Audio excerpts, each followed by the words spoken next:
And with that, I am going to introduce our next speaker, Jeff Tutton. Jeff is the principal at Intersec Worldwide. He is the president of the organization. We often talk about a lot of ransomware issues, and if you've looked at the news at all, you see that ransomware is just rampant.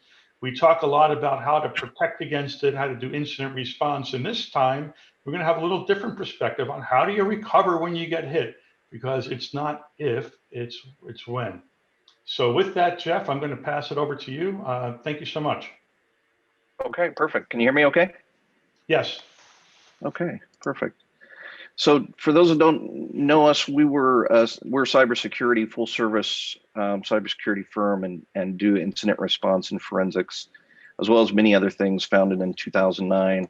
One notable thing I wanted to bring this to everybody's attention, that we were nominated and we just were announced this week that we won the top digital forensics service companies for 2021. So we're really excited about that.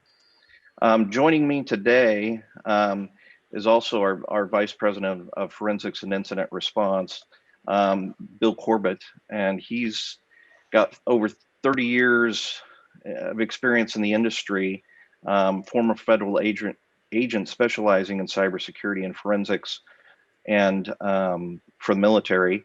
And he's also led the incident response and forensics teams at MasterCard, Nike, and at GuidePoint Security. And he recently joined us last year. So, we're so excited to have him with us. Here's some of our certifications. So we're certainly qualified, and here's what we're going to talk about today. So what is the ransomware process? How is that, is recovering from that any different from other incidents? What is the current state of the industry? Some of the bad habits that we have as professionals, as well as companies and organizations, as well as how do we, some of our experiences as an IR firm and as individuals from forensics and incident response perspective, and how do we recover, and then what's kind of coming up on our workshops, a little bit of information about that. So here's the information. What happens whenever we have ransomware, right? What does that process look like? And it's typically nearly all the same, right? It's looking for a delivery mechanism, usually via email or some bad links or what essentially everybody gets email, right? So that's the most effective delivery method, right? Now, once you click on the link or the PDF or the Word document, whatever the delivery method is within that, then we have it's looking for what can I connect to, what can I exploit, right? It's also looking for your backups, backup tapes, backup systems, anything that's online that it can go and corrupt, especially your backups, right? It's looking for that information. So just because you have backups doesn't mean that you're going to be able to recover from those. And we see a lot of instances where that's simply just not the case, right? Then it's looking, it's also looking for files and what can I encrypt, what damage can I do, right? And then once it's done that, then it's user notification, a demand letter, some kind of demand communication. You pay me this amount of Bitcoins, or you pay this, which equates to money, right? And we see how Bitcoin is just skyrocketing lately, and how expensive ransomware is getting, right? And so then it's payday for the bad actors, and you have to decide: do I pay? Do I not pay? What are the implications of not paying, right? And I won't get into legal aspects and those kind of things. Leave that to the attorneys. But essentially, you now got to recover your business and get it back operational. And so that's one of the most challenging parts. So how do we? Is the incident response, is the process any different for ransomware than other types of incidents, right? And I would answer in large case, no, it's not. It's just another bad malicious software, right? So it's malware, ransomware. We kind of equate them similar, right? So they may have a different impact or a different execution, right, of what they're trying to accomplish, right? So instead of exfiltrating data, or maybe they did exfiltrate data, right? In many cases, we see as ransomware as one of the indicators that they're doing other things bad within your network, right? Whether stealing data or intellectual property or whatever it might be.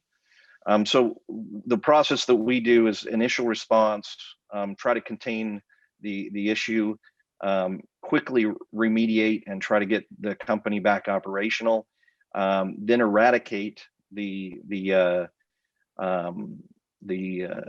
issues that are discovered, because a lot of times it's not the only issue. Ransomware is just one piece of the puzzle, right? And then of course sustainment. So that's the simple high level process. But like I said, ransomware can also often be the distraction or the cover for other malicious software activities within the organization. So here's the current state of the industry, right? From our perspective, e-discovery firms have entered the incident response space, right? However, not all e-discovery firms are IR firms. They claim to be IR firms, but they're really don't have that expertise. Many incident response responders are not forensics experts, right? They don't do digital forensics. They're looking at logs and things like that. And then most of your IR, or very, very few, are experts in reverse engineering and malware analysis. And that's really where the rubber meets the road. And that's where you see the differentiation in the different firms and the different capabilities there. Most responders are only trained in that compromise analysis or log review process. So, and the few that are that do have some forensics capabilities, it's mostly e-discovery, right? It's not really the process that we just talked about. The majority of incident response tools in the market have really limited capability when it comes to malware remediation, right?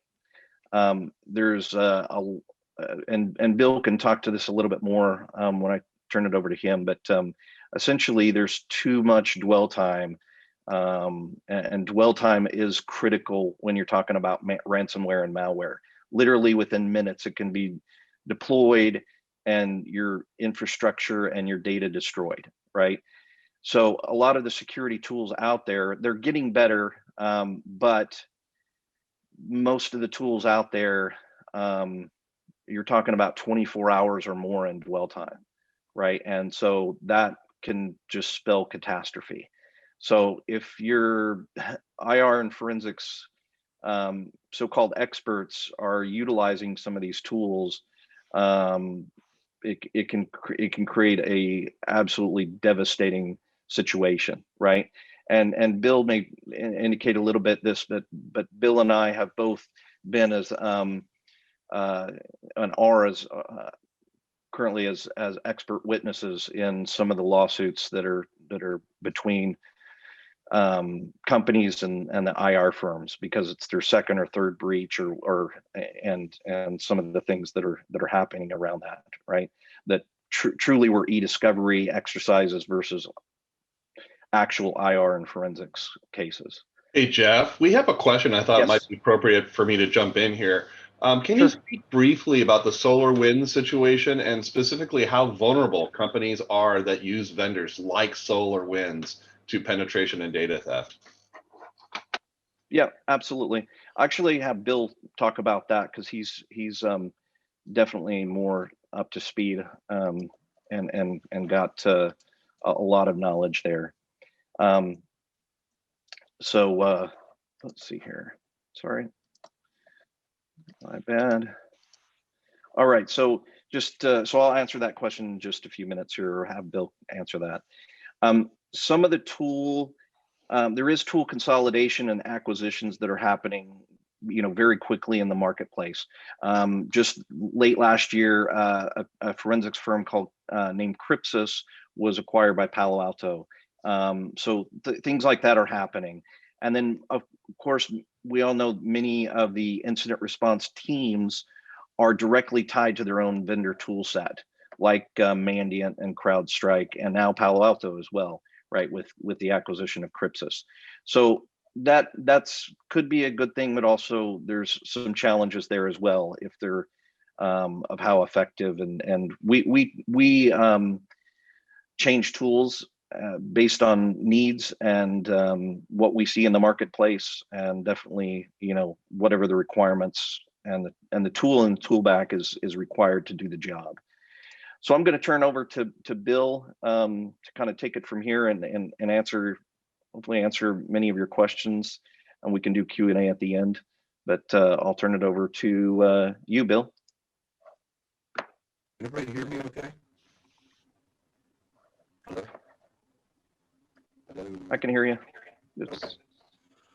Yeah, Bill, your audio is a bit garbled. Oh, okay. So right now, as far as ransomware goes, these are a list of some of the top items we've run. Excuse me, Bill, your audio is garbled. I can't understand you. I'm not sure if I'm the only one. Yeah, it's pretty.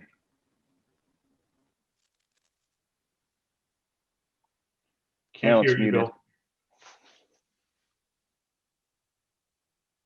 Yeah, still can't hear you. I'll take over here until he fixes his audio issues there.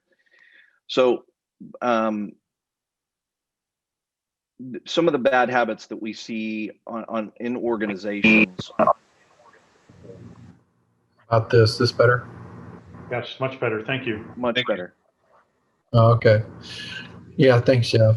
So right now, this is just a quick list of some of the things we've run into as a firm that we've seen throughout the engagement process. What causes companies to get hit by ransomware? The top three are pretty much what we run into in every single instance: antiquated or unpatched systems, no backup, small security staff. You got an overworked security staff, they're going to make mistakes, or they're just not going to accomplish things that need to be done, or the security input to the operations side of the house isn't being taken seriously. We have companies that still have Windows XP up and running in their environments, Windows 7 still running in their environments. It's just low-hanging fruit for a bad guy. And all that, just if you just got rid of it and patched and updated your systems, you'd solve a lot of your problems. We're finding too, the industry is limiting the scopes of the IR investigations, specifically when insurance companies get involved. They only want the forensics to essentially file the claim for the insurance. They don't include all the rest of everything else that goes with that incident. And they're missing a vast majority of intelligence and preventative measures that need to be in place and need to be researched and analyzed as well. Remediation is limited at companies. Sometimes they just want you to come in and get rid of ransomware and they're done. This is, I'll go into the next slide why this is really, really, really bad. Unsuccessful removal of IOCs. Earlier, Jeff was bringing up that a lot of firms now, the IR space is exploding, are coming out of the e-discovery world and they're coming into the IR world, and they're easy to research. You can do the research online with a company. You can see they've had 20 years of e-discovery, and then all of a sudden in the last 3 years, boom, they got an IR division. Yeah, that's a bit of a complication we're running into right now. It's more of an understanding with the customer. A lot of times when we run into a ransomware situation, they'll park other stuff as part of the ransomware infection into your environment, like crypto mining. They're there to get money. This is a ROI for them, so they're going to get it one way or the other. A lot of the firms Jeff was talking about earlier, just limited analysis when they come on board. They don't fully realize and structure what has actually happened. How does it get in there? A lot of times it gets in because the bad actors have been what we call living off the land. They've been in your environment for a while.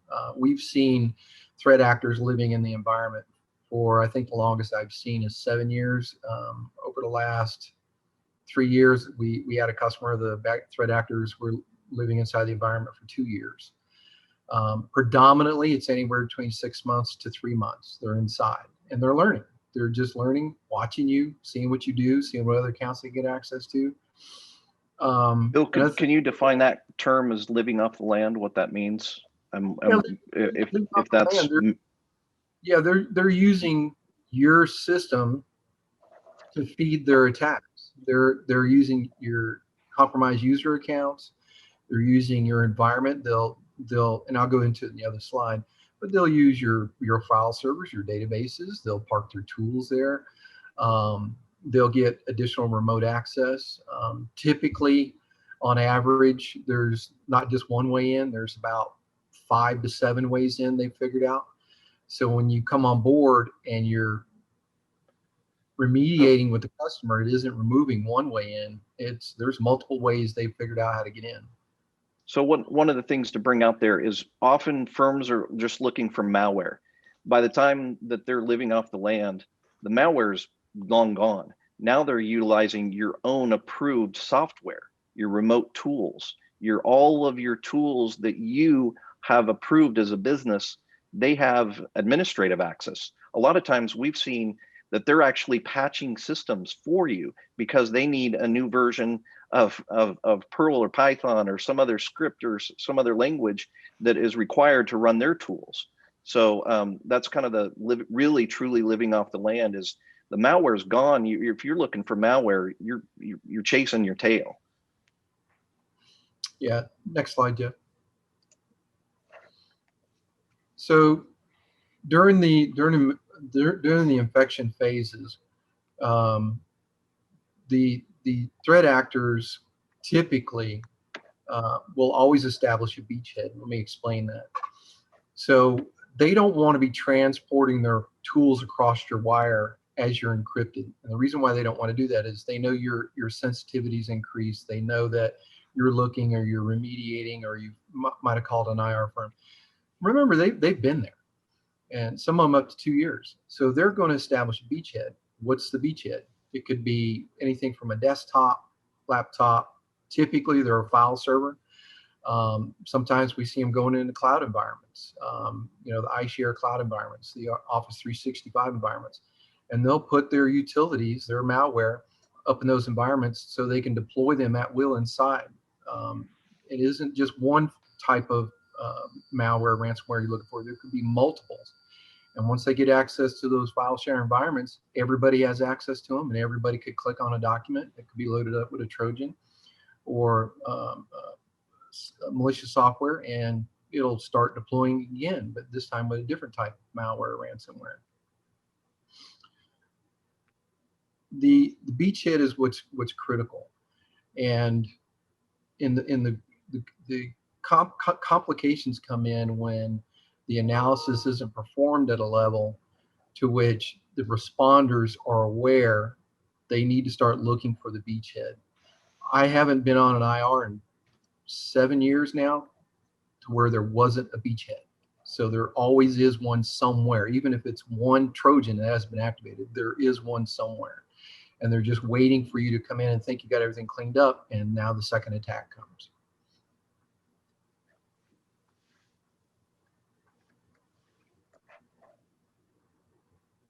Yeah. Yep.